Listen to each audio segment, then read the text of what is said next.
Ang sabi nila, ang pagkakaroon daw ng mabait na biyenan ay isang biyaya raw sa bawat manugang. Hindi ka raw kasi mahihirapan pakasamahan ng mga ito. Gayunpaman, ang magkaroon ng biyenang matopobre at may masamang ugali ay maaaring gawing miserable ang iyong buhay. Ikaw, mabait ba sa'yo ang iyong biyenan? Kung ganun mga kawanatels, ay tunghayan niyo po ang istoryang ito na tiyak ay kapupulutan niyo ng aral. Nakakunot ang noo habang salubong ang kilay ni Rowena habang pinapakilala sa kanya ni Clay ang kasintahan ng kanyang anak na si Mark. Anong pumasok sa utak niyo para gawin to? Talagang maglilib-in na kayo? Anak, kakababa mo lang sa barko diba? Bakit pagbalik mo, may kasama ka na agad na ibang babae? Pag-iintriga ni Rowena sa anak niyang si Mark. Napalunok naman si Clay. Alam niyang hindi siya gusto ng ina ni Mark. Mami, wala na po kasing ibang mapupuntahan si Clay. Kaya kung okay lang po, na dito po muna siya. Ako naman po ang bahala sa mga gastusin niya dito sa bahay. Sagot ni Mark. Anong ikaw? Bakit? Wala bang trabaho yang dinala mo dito sa pamamahay ko? Aba, hindi ako natanggap ng mga babaeng buhay prinsesa lang. Agad namang sumagot si Clay kaya napatingin sa kanya si Rowena. Meron po akong trabaho sa online. Isa po akong tutor at sa online po ako nagtuturo. Sambit ni Clay na nagpairap kay Rowena. Bahala ka Mark. Basta sinasabi ko sa'yo, alam mo ang mga ayaw at gusto ko. Saad ni Rowena at tinalikuran na ang anak. Wala nang ama si Mark, may 4 siyang kapatid. Yung 2 nakatatanda sa kanya, may mga asawa na, habang ang bunso niyang kapatid na babae, nasa ibang lugar at doon nag-aaral. Pumunta na sila Mark sa kwarto niya at inalalayan niya pa si Clay. Mukhang ayaw sa akin ng mama mo. Mahinang wika ni Clay pagkasara ng pintuan. Matamis na mangumiti si Mark at hinawakan niya ang 2 kamay ni Clay tapos umupo sa dulo ng kama. Huwag mong sabihin yan, love. Ganoon lang talaga si mama pero mabait yun. For sure, kapag mas nakilala ka na niya, magugustuhan ka na nun. Sambit ni Mark. Huminga naman ng malalim si Clay at kinagat ang ibabang labi. Nais niyang maniwala sa sinabi ni Mark pero sa dulo ng kanyang isipan, parang nagdadalawang isip pa siya. Sigurado ka ba? Paano kung ayaw niya talaga sa akin? Paano kung napipilitan lang talaga siyang tanggapin ako? Malungkot na sambit ni Clay. Love, maniwala ka sa akin. Mabait yun si Mami. Medyo mataray nga lang pero mabait yun. Pagpapalubag loob sa kanya ni Mark. Pilit na lamang ngumiti si Clay at hindi na siya nagsalita. Kahit ang totoo, maraming tumatakbo sa isipan niya, lalo na sa ina ni Mark. Lumipas ang mga araw mas lalong hindi naging komportable si Clay sa bahay ni na Mark. Pinipilit naman niya pakasamahan ng kanyang biyenan at kausapin. Subalit, madalas siyang hindi pansinin ito. Mami, ito na po yung pinapagawa niyo. Sambit ni Clay at sabay abot ng juice. Tiningnan naman iyon ni Rowena at tinaasan ng kilay si Clay. Bakit hindi mo ilapag sa center table? Ay, kahit kailan talaga, hindi nag-iisip. Sambit ni Rowena. Napatingin naman si Clay sa mga bisita ng biyenan at lahat sila ay nakatingin sa kanya kaya walang nagawa si Clay kundi ngumiti sa mga ito at ilapag sa center table ang juice na kanyang tinimpla. Tatalikod na sana si Clay pero nagsalita muli si Rowena. Oo nga pala Clay, naasan yung sandwich na pinapagawa ko? Bakit juice lang ang dala mo? May sandwich rin po ba? Aba, oo naman. Huwag mong sabihin juice lang ang inihahanda mo para sa mga bisita ko. Napahawak sa sentido si Rowena.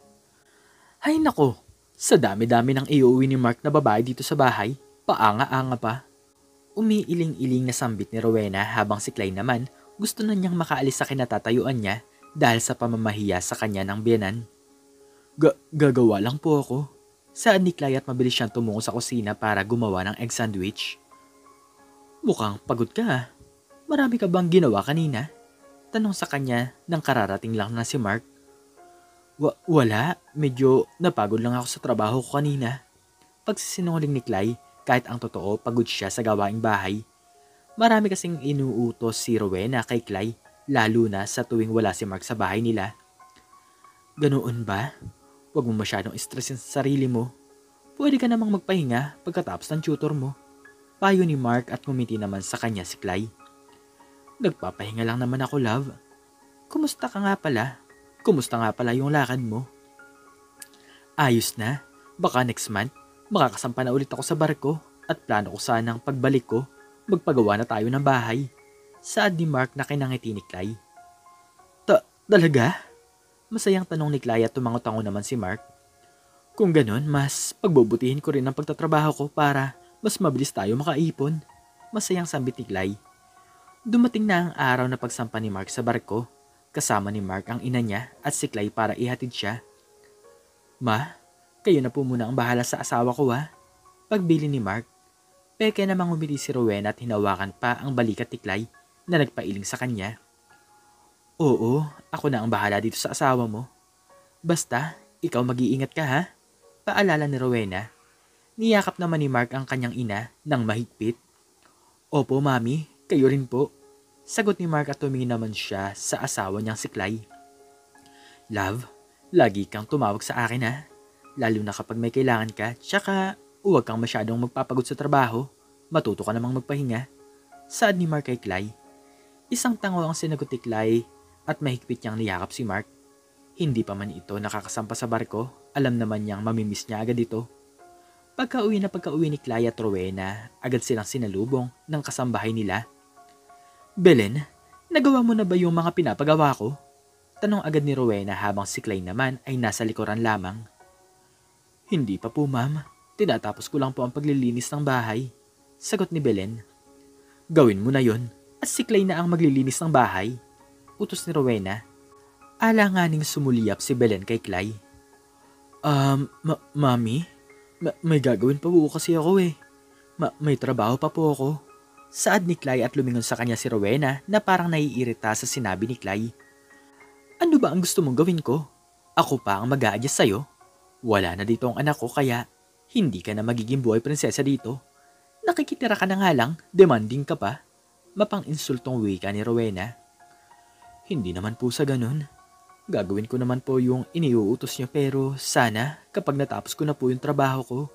Pakiusap ng dalaga at tumawa naman si Rowena at lumapit kay Clay. Inuutusan mo pa ba ako? Hindi po mami, nagpapaliwanag lang po ako. Ayaw ko sa paliwanag mo. Lahat ng gusto ko ay dapat gawin mo. Huwag ka buhay prinsesa dito sa bahay. Tsaka isa pa, kapag may tao bisita ako sa bahay, huwag mo akong tinatawag na mami. Madam ang itawag mo sa akin. Itatak mo yan sa kokote mo. Giit ni Rowena sabay tulak sa ulo ni Clay gamit ang hintuturo ni Rowena. At kapag ito nakarating sa aking anak, mayayari ka talaga sa akin. Kaya huwag ka magsusumbong kay Mark, maliwanag. Tumangot-tango na lamang si Clay at napayuko na lang siya na para bang gusto na niyang umiyak. Sa araw-araw na lumilipas, naging kalbaryo ang buhay ni Clay sa kamay ni Rowena. Pero mas pinili niyang itikom ang kanyang bibig kaysa ang magsalita o magsumbong kay Mark. Clay, nasaan ka na ba? Malakas na umaalingaw-ngaw ang boss ni Rowena sa bawat sulok ng bahay habang hinahanap nito ang babae. Mabilis namang lumabas ng banyo si Clay habang nagkukumahog na makalapit sa kanyang biyanan. Madam, bakit po? Tanong ni Clay. Anong bakit? Kanina pa kita tinatawag. Nandyan ka lang naman pala sa banyo. Naglilinis po ako ng banyo. Sagot ni Clay pero tumaas lang ang kilay ni Rowena. Kanina ka pa dyan sa banyo at hindi ka pa rin tapos. Inis na lumapit si Rowena kay Clay sabay hila ng buhok nito at dinala sa labahan. Aray, madam, masakit po. Tingnan mo ang mga labahin na to. Hindi mo magalaw dahil sa pagiging mabagal mo. Sambit ni Rowena sabay tulak kay Clay papunta sa mga nakatambak na labahin. Umiiyak-iyak naman si Clay nung talikuran siya ni Rowena. Iya, okay ka lang ba? Tanong ni Aling Belen. Bakit kasi hindi mo na lang isumbong ang biyanan mo kay Mark? Nag-aalalang sambit ni Aling Belen. Umiiling-iling naman si Clay at pilit nang umingiti kay Belen. Hindi na po, Aling Belen. Ayoko po magkaroon ng lamat ang pagsasamahan ng mag-ina. Ayoko po masira yun ng dahil sa akin. Kaya ikaw na lang ang magtitiis, iha? Clay, kapag hindi mo na isumbong yung biyanan mo, lagi ka niyang aapihin. Gusto mo ba yun? Tanong sa kanya ni Aling Belen. Napaisip naman si Clay, bigla niyang naalala kung bakit nga ba siya nagtitiis kung pwede naman siyang umalis. Pero hindi niya yun pwede gawin lalo na nung nalaman niyang 2 buwan na siyang nagdadalang tao at si Mark ang ama. Nagtitiis siya para sa kanyang anak at para sa kanyang lalaking minamahal. Love, ayos ka lang ba dyan sa bahay? Tanong ni Mark sa telepono. Oo naman, maayos ako dito sa bahay. At close ko na nga ang mama mo eh. Pagsisinungaling ni Clyde. Talaga? Buti naman. Huminga ng malalim si Mark. Ano nga pala ang sabi ng OB mo? Nagpa-check up ka kanina, di ba? Oo, niresetahan niya ako ng mga vitamins. Tsaka baka next week magpa-laboratory at ultrasound ako. Huwag ka mag-alala, love. Bago ka manganak, pababa na ulit ako sa barko. At tsaka na ulit ako sasampa kapag nakarecover ka na, pati ang baby. Para matulungan kita sa pag-aalaga. Turan ni Mark. 9 na buwan na kasi ang kontrata niya sa barko. At kasalukuyang nasa 4 na buwan na ang pagbubuntis ni Clyde. Ngumiti ng matamis si Clyde sa asawa niyang si Mark. Dahil kahit medyo malayo ito, lagi inaalala ang kanyang kalagayan. Kahit nagdadalang tao si Clyde, patuloy pa rin siyang kumikilos sa bahay ni Rowena. Clyde, napunasan mo na ba ang sahig? Tanong ni Rowena. Hindi pa po. Kukuha pa po ako ng basahan at pupunasan ko pa po. Sagot ni Clyde at lumapit naman si Belen sa kanyang amo. Hanggang ngayon, hindi mo pa rin nagagawa. Napakakupad mo talagang gumalaw. Madam, ako na lang po ang gagawa. Baka po kasi madulas si Clyde tsaka hirap na po siyang yumuko at madali na po siya mapagod. Sambit ni Aling Belen pero kumunot lamang ang noo ni Rowena. Hindi pa naman ganun kalaki ang tiyan niya. Nasa 6 na buwan pa lang naman yan. At kung madudulas siya, edi siya na ang may kasalanan nun. At saka isa pa, bakit ka ba nagmamagaling? Magluto ka dun at yun ang gawin mo. Matarin na sambit ni Rowena sabay turo sa kusina. Pilit nang ngumiti na lamang si Clyde kay Aling Belen at pinakita niyang okay lamang siya. Bumuntong hininga na lamang si Aling Belen dahil kahit ano naman ang kanyang gawin, alam naman niyang yung amo niyang masusunod. Wala nang nagawa si Clyde kundi ang kumuha ng timba at lagyan yun ng sabon at tubig para doon labahan ang mga basahang gagamitin niya pamunas sa sahig. Nag-umpisa na si Clyde sa pagpupunas kahit nahihirapan na siya sa pagpupunas at tagaktak talaga ang kanyang pawis. Pinagpatuloy niya ang kanyang ginagawa dahil pinapanood siya ng kanyang biyenan. Dahil alam naman niyang kapag tumigil siya, marami na naman siyang marinig na masasakit na salita. Dainan mo ang pagpupunas? Paano mawawala ang dumi? Utos ni Rowena subalit napatingin ang lahat nung biglang dumating si Mark. Ma! Isang malakas na boses ang nagpatahimik kay Rowena at parang kidlat si Mark na pinatayo si Clyde. Anong ginagawa mo? Tama nga ang sinasabi sa akin ng ibang tao. Ginagawa mo palang katulong ang asawa ko dito sa bahay. Galit na sambit ni Mark sa ina. Anak? Kailan ka pa dumating? Bakit ka umuwi agad? Di ba? Hindi pa ngayon ang uwi mo? Tarantang tanong ni Rowena. At kung hindi ako umuwi ngayon, siguro hindi kita mahuhuli. Hindi ka na naawa sa asawa ko. Buntis siya, mami. Dinadala niya ang anak ko na magiging apo mo. Tapos pinapahirapan mo. Giit ni Mark. Hindi naman sa ganun, anak. Tinuturuan ko lang naman ang asawa mo kung paano maging mabuting asawa. Hindi ba, Clyde? Takot na sambit ni Rowena. Nakagat naman ni Clyde ang kanyang labi. Hindi niya alam kung ano ang kanyang sasabihin. Oo, lab. Tama ang mama mo. Pagtatanggol ni Clyde sa mama ni Mark at inis namang humarap si Mark sa asawa. Pwede ba, Clyde? Kung hindi pa magsusumok sa akin si Ate Belen, hindi ko malalaman ang nangyayari dito sa bahay. Huwag mo naman ipagtanggol ang nanay ko dahil sa ayaw mo lang magkagulo kami. Hindi kita utusan, alipin o katulong dito. Asawa kita. Wika ni Mark at unti-unting lumandas ang luha sa magkabilang pisngi ni Clyde. Nais niya iyon pigilan pero hindi niya magawa. Niyakap siya ni Mark at napasubsob ang mukha ni Clyde sa balikat nito at doon siya umiyak ng umiyak na parang isang bata. Sorry, love. Iniwan kita dito. Sambit ni Mark. Inalis nga ni Mark si Clyde sa bahay ng kanyang ina. Naghanap sila ng maliit na apartment kung saan tahimik at walang umaapi kay Clyde. Love, anong gusto mong ulam? Ipagluluto na kita. Tanong ni Mark sa asawa. Gumuso naman si Clyde at nag-isip kung anong ulam ang gusto niyang kainin.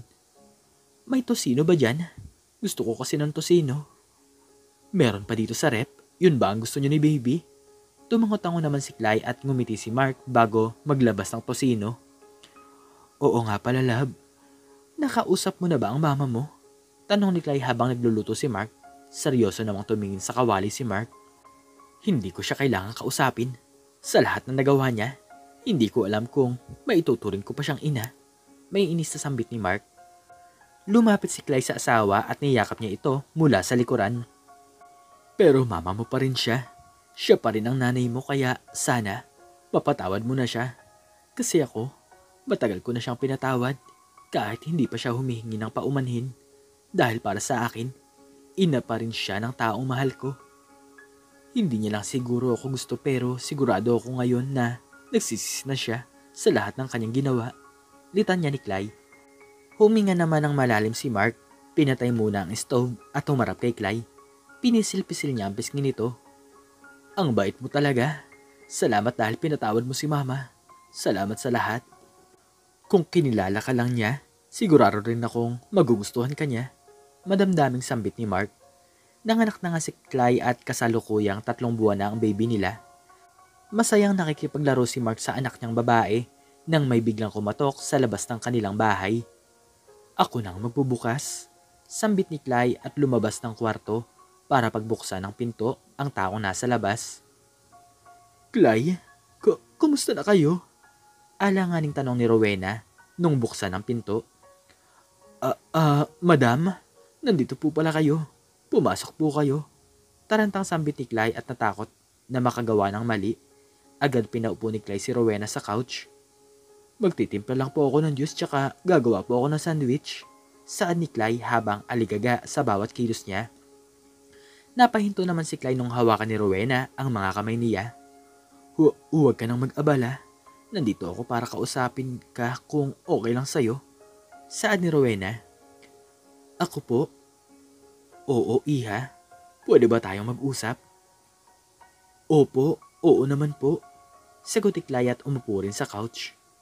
Gusto ko sanang humingi ng tawad sa lahat ng nagawa ko. Patawarin mo ako dahil naging masama ako sa'yo nung tumira ka sa bahay ko. Patawarin mo ako dahil minaltrato kita.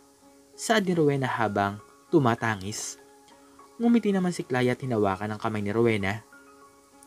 Huwag na po kayong umiyak. Matagal ko na po kayong napatawad. Hindi rin po ako nagagalit sa inyo dahil kayo pa rin po ang ina ni Mark. Isang nanay na rin po ang turing ko sa inyo. Sambit ni Clay at niyakap siya ni Rowena. Napasulyap naman si Clay sa asawa niyang si Mark na nakangiti sa kanya at nginitian na rin siya nito pabalik. Naging masaya ang buhay ni Clay at Mark at natanggap na rin ni Rowena ng buo ang kanyang manugang. Masaya ang pagsasamahan ng mag-asawa lalo na kung kasundo nyo ang inyong mga biyenan.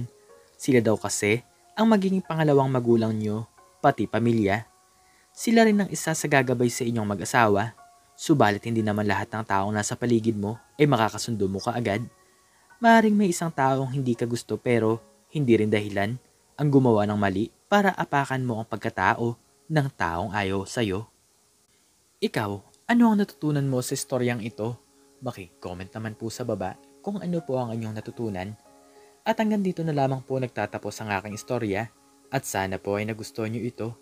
Please like, share, and subscribe and click the notification bell para lagi po kayong updated sa mga bago kong istorya. Muli ay maraming salamat po at God bless us all.